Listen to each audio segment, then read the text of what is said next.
E agora chegou a hora. Se a gente segue como uma das regras dos seus engagement toda a lógica do Kaizen, aqui a gente vai falar sobre otimização contínua, perpétua. E como que isso acontece? Primeira coisa, a gente divide entre a análise, porque a análise é o que dá um diagnóstico de possíveis problemas ou pelo menos hipóteses do que a gente pode fazer para melhorar. E aí, lembra disso. Nem sempre existe um problema dentro do seu processo para você otimizar ele. Talvez seja só uma tentativa. Quando a gente fala de Growth Hacking, é exatamente isso. Growth Hacking pode pegar algo que está funcionando bem, mas que quer dar um salto. Ou seja, eu quero ter um growth absurdo em cima daquilo. A gente aplica a lógica de Growth Hacking dentro de Sales Engagement através de uma análise inicial e depois de uma otimização. E a otimização ela é constante para garantir que você tenha vários testes e consiga dar esses saltos. Isso já fica muito claro, mas aí eu tenho que falar de dois tipos de análises. Uma é sobre KPIs e a outra sobre OPIs. Os KPIs ou KPIs, eles são os indicadores de performance-chave, ou Key Performance Indicators. Ou seja, eles representam todos os indicadores que eu preciso entender muito bem dentro do meu processo. Eu tenho um amigo que ele falava que a diferença entre um KPI e um OPI, que é o Operational Performance Indicator, ou seja, indicadores de performance operacional, que eles são mais, vamos dizer, específicos do processo. Não quer dizer que eles são menos importantes, eles são simplesmente para momentos diferentes e para detalhamentos diferentes. Esse meu amigo ele costumava falar que o KPI é o cara que o CEO, é o indicador que o CEO olha no final das contas. E o OPI é o indicador que o gerente olha e que o cara lá no operacional vai olhar tipo, o tempo inteiro. E você vai entender isso muito bem. Quando você faz um report para a empresa inteira de vendas, ou quando você faz um report para a área inteira de vendas, você fala sobre quantos MQLs foram gerados, quantos SQLs foram gerados, quantos clientes que vocês conseguiram, qual que é o ciclo de vendas atual e por aí vai. Esses são alguns dos principais indicadores que a gente analisa.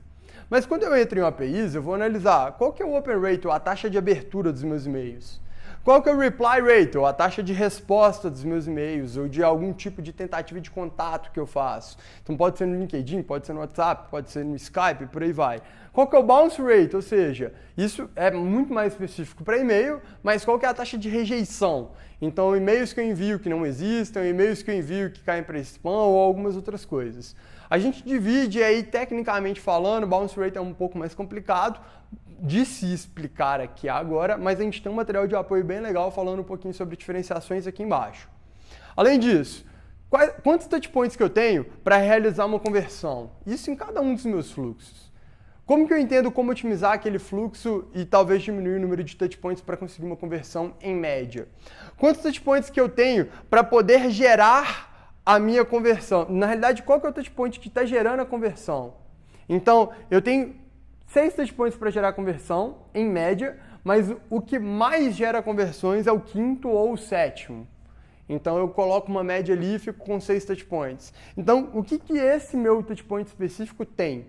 E aí entra naquela lógica lá atrás que a gente falou, não dá para analisar isso separadamente do fluxo. Ah, esse e-mail ele é muito bom. Talvez esse e-mail seja muito bom, mas talvez o e-mail anterior foi o que o cara abriu e ele sentiu vontade de responder, mas o call to action estava ruim e aqui ele só pegou e respondeu porque o call to action chamou atenção. Mas estava com um assunto legal ou foi enviado como resposta do anterior. Você tem que analisar muita coisa aqui. E por fim, qual que é a duração média de call? É um outro exemplo. A gente tem mais APIs? Tem. Tem mais KPIs? Tem sim. Mas a gente está dando aqui alguns exemplos de indicadores que você precisa analisar dentro do seu processo e como analisar todos eles. O que você tem que entender é, os seus KPIs, eles vão ser muito mais noções de impacto final.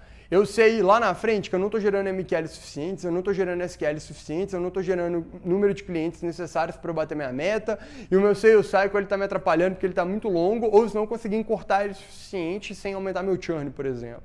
Ótimo. Então, eles são muito mais uma representação de tudo que você está fazendo dentro dos seus APIs. Você quer ter uma noção disso?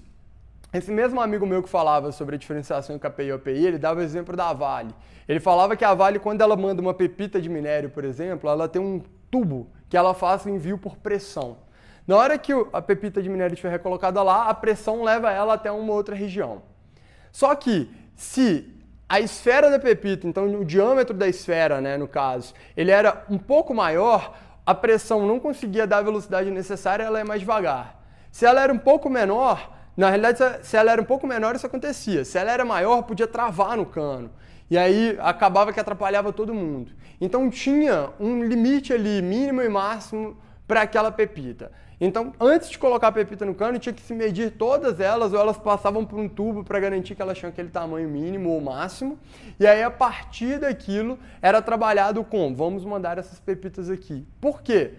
Porque esse OPI era o cara que estava ali no dia a dia, que estava vendo qual que é o escoamento de pepita que a gente está tendo, quantos quilos que foram, como que está sendo, o diâmetro está legal ou não, a gente está conseguindo fazer. Mas isso impacta lá na frente, porque imagina que a Vale para 2, 3 dias de enviar minério e não consegue vender aqueles 2, 3 dias de produção. Imagina lá na frente o impacto em vendas. Então, o que o CEO vê é lá na outra ponta, mas na hora que ele chega e olha e fala, putz, a gente não vendeu o suficiente, o que aconteceu? Ele começa a cavar mais fundo. Então, geralmente, ele começa a analisar outros KPIs para ver se ele encontra uma relação e ele entra nos OPIs para chegar no feedback final, chegar no diagnóstico do problema. E é justamente isso daqui que você tem que aprender a fazer. A gente vai agora passar por alguns casos específicos, tentando te demonstrar como que a gente faz algumas análises, mas você tem que entender que, de acordo com os seus touchpoints, seus OPIs podem variar, e de acordo com o seu processo, seus KPIs vão variar. Não adianta eu colocar aqui 1 milhão de KPIs e OPIs que você pode analisar, e você olhar para o seu processo e falar, cara, isso não representa nada para mim. Então, muito mais do que a gente criar uma perfumaria de indicadores, tenta pensar naquilo que gera o máximo de valor. Esses são alguns que a gente considera cruciais, e eu vou te passar alguns casos de como que a gente analisa eles e toma planos de ação práticos. Então, o que eu vou fazer aqui agora para tentar otimizar meu processo? Vamos lá?